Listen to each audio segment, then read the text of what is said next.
Mid day মিলের রান্নায় হানা রচনা বন্দ্যোপাধ্যায়ের। হাতে থালা নিয়ে খাবার খেয়ে দেখলেন তিনি।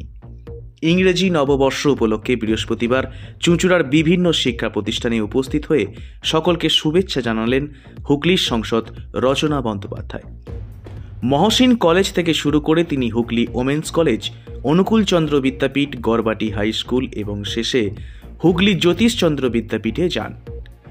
হুগলি জ্যোতিষচন্দ্র বিদ্যাপীঠে ঢুকেই সাংসদ মিড ডে মিলের ঘরে প্রবেশ করেন। সেখানে গিয়ে তিনি জানতে চান শিশুদের জন্য কী ধরনের খাবার রান্না করা হচ্ছে। রান্নার কর্মীদের কাছ থেকে তিনি জানতে পারেন ফুলকপি এবং ভাত রান্না করা হয়েছে।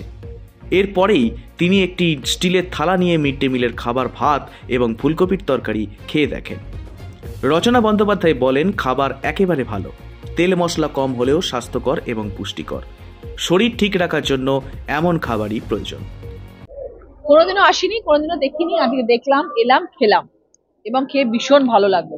যারা মিড ডে মিল আজকে এখানে বানায়, দারুণ বানায়।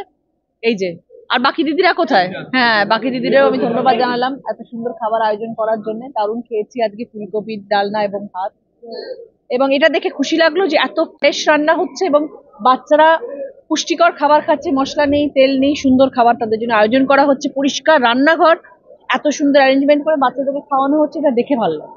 এর আগে যিনি সাংসদ ছিলেন তিনি বারবার অভিযোগ করতেন যে মিড ডে মিল নাকি তৃণমূল সরকার ভালো করে খাওয়ায়। তা আজকে আমিও তো সাংসদ হয়ে এসেছি, আমি তো এই কথাটা বললাম যে ভীষণ ভালো রান্না হচ্ছে এবং আমি নিজে ওই জন্য খেলাম। যেহেতু মিড ডে মিলের স্কুলে এসেছি ওই জন্য আমি খেলাম, দেখার জন্য যে খাবারটা বাচ্চারা খাচ্ছে খাবারটা কেমন, এবং সেটা অসাধারণ একটি ভালো খাবার, এবং এরকম খাবারই খাওয়া উচিত নিজেকে সুস্থ রাখার জন্য, তেল মশলা ছাড়া খাবার। এই ঘটনাটি মনে করিয়ে দেয় বিজেপি সাংসদ লকেট চট্টোপাধ্যায়ের একটি পুরনো ঘটনা।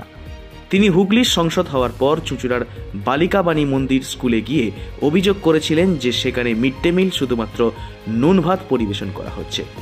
সেই ঘটনা পরবর্তীতে রাজ্য রাজনীতিতে নুন ভাত কাণ্ড হিসেবে পরিচিতি পায়। কিন্তু রচনা বন্দ্যোপাধ্যায় এই দিন সেই প্রসঙ্গ তুলে না এনে সরাসরি মিড ডে মিলের খাবারের গুণমান নিয়ে সন্তোষ প্রকাশ করেন।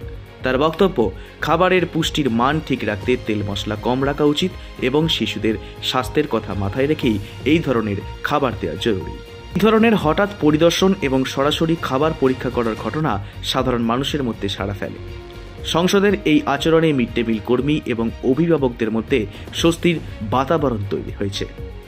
কর্তৃপক্ষকে আগাম জানিয়ে ঢাকঢোল বাজিয়ে সাংবাদিকদের সঙ্গে নিয়ে যদি স্কুলে ভিজিট করে সাংসদ, তবে তো সেই স্কুলের মিড ডে মিলের খাবার এর গুণমান শুধু পুষ্টিগত হবে না, সেই স্কুলের ওই দিনের খাবার বাচ্চারা খেয়ে সুপারম্যান শক্তিমান হয়ে যাবে।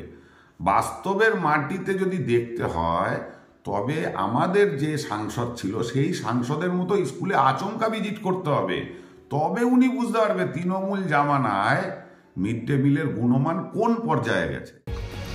Bureau report, Hooghly Times.